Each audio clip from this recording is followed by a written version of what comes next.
अस्सलाम वालेकुम दोस्तों, तुसीं देख रहे हो हसीन पंजाब टीवी ते मैं तुहाडा मेज़बान अमीर हमजा।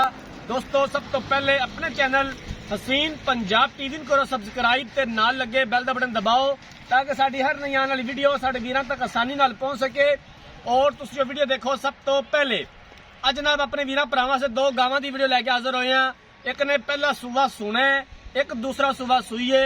कैमरामैन साहब गावां दिखांदे ने, उस तो बाद सारियां गल्लां बातां मालका कोलों पुछांगे कि जिहड़ी सूई है उहदे कोल किन्ना दुध है, जिन्ने सुना है किन्ने दिन लैंदी है, की इन्हां दी प्यार मुहब्बत दी डिमांड है। कैमरामैन साहब गां नंबर 1 दिखाओ।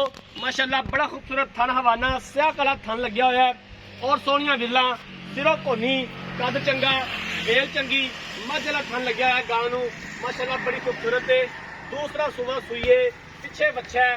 बाकी सारियां गल्लां बातां मालक कोलों पुछांगे कि किन्ना दुध है, की डिमांड है। भाईजान इहनूं खोल के टोरिया जी काली बैग।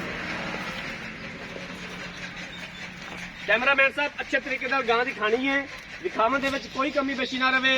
बाकी लैने देने मुकद्दर ने। आरफ वाला इन्हां दोवां गावां दी लोकेशन है। आरफ वाले तो 12 तो 13 किलोमीटर के फासले ते ये गावां खलोतियां ने। कोशिश करी दी है कि अपने वीरा भरावां नूं अच्छे तो अच्छा जानवर दिखा सकीए। बाकी लैने देने मुकद्दर ने। गां नंबर 1 कैमरे की नजर है वीरां दे सामने आ। भाईजान तुसीं इधर आ जाओ तो मैं चल गल्लां तुहाडे नाल कर लैना। कैमरा मैन गां दिखांदा रहिंदा। गां नंबर जिहड़ी एक कैमरे की नजर है, ये किनवा सूबा सूई है ते कदों सूई है? 5-6 दिन हो गए सूई नूं ते दूसरा सूआ सूई है। 5 तो 6 दिन हो गए ने सूई नूं, दूसरा सूबा सूई है। हाज़र टाइम दो टाइम तो सानूं किन्ना दुध या बोला चवा दोगे? इन्हें कोले जी 16-17 किलो इंशाल्लाह बोला पक्का है। 16 तो 17 लीटर हाज़र टाइम में कोले बोला मौजूद है। आ बच्चा जी इहदा पीछे, आ बच्चा जी माशाअल्लाह बड़ा खूबसूरत बच्चा पीछे। की इहदा मुੱਲ है जी? किन्ने दे पैसे ने दीद प्यार वाले? इन्हें जी मुੱਲ 3,20,000 रुपया है जी। 3,20,000 रुपया। इहदे विचों घरे आया दीद प्यार हो जाएगा? इंशाल्लाह जरूर करांगे। ठीक हो गया। बाकी कोई मसला मसाइल, कोई खाना का वादा घाटा, कोई छट्टा फुहार? सब चीज की गारंटी है जी ठीक हो गया। गां नंबर 2 दिखाओ कैमरामैन साहब। गां नंबर 2 कैमरे की नजर है। पहला सुबह गां ने सुना है माशाअल्लाह, कद चंगा, मेल चंगी, सिरों कोनी, जर्सी फ्रीजन का क्रॉस, थन बड़ा खूबसूरत है माशाअल्लाह। और हवाना मजीद गां ने भरना है, जिहड़ियां बदरा नजर आ रही ने मजीद हवाना भरेगी। इन्हू भी खोल के टोरिया जी।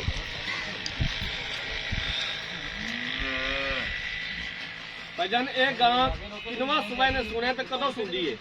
इन्हें पहला सूआ सुना जी 5-6 दिन इंशाल्लाह ले जाएगी। 5 तो 6 दिन लै जाएगी। पहला सूबा सुना है। कोई इहदा खाना का वादा घाटा गां भार तो नहीं पाँदी? नहीं जी गारंटी है इस गल की। जी ठीक हो गया। बाकी ਤੁਹਾਡੇ ਸਾਹਮਣੇ ਪਹਿਲਾਂ ਨੇ ਦੁੱਧ ਦੇ 20 ਕਿਲੋ ਦੇਵੇ 25 ਕਿਲੋ ਦੇਵੇ ਤੇ ਰੱਬ ਨੂੰ ਪਤਾ ਹੈ।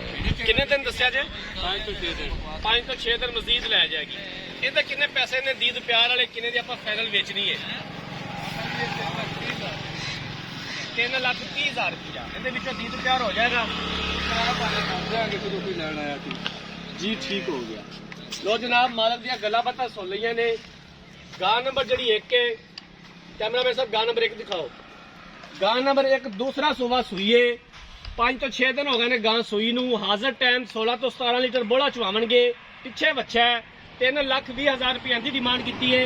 गां नंबर 2 पहला सूबा ने सुना है, सून दे 6 तो 7 दिन लैंदी है। थना दी पिछे दी हवाने दी हर तरह की मुकम्मल गारंटी है साडी भी ते मालकां दी भी। 3,30,000 रुपया इनकी डिमांड की है। दीद प्यार हो जाएगा और इंशाअल्लाह करवावांगे जितों तक हो सकिया। अगर किसी वीर भरा ने एक गावां खरीदनियां ने, राब्ता नंबर 0312 612 2054 0312 612 2054 इस नंबर पर व्हाट्सएप बनी है। अगर साडी अज वाली वीडियो पसंद आए, वीडियो को लाइक तो शेयर जरूर करना है। जिंदगी रही तो मिलांगे एक नई वीडियो के नाल। अपने मेज़बान अमीर हमजा ने दो इजाजत। अल्लाह हाफिज।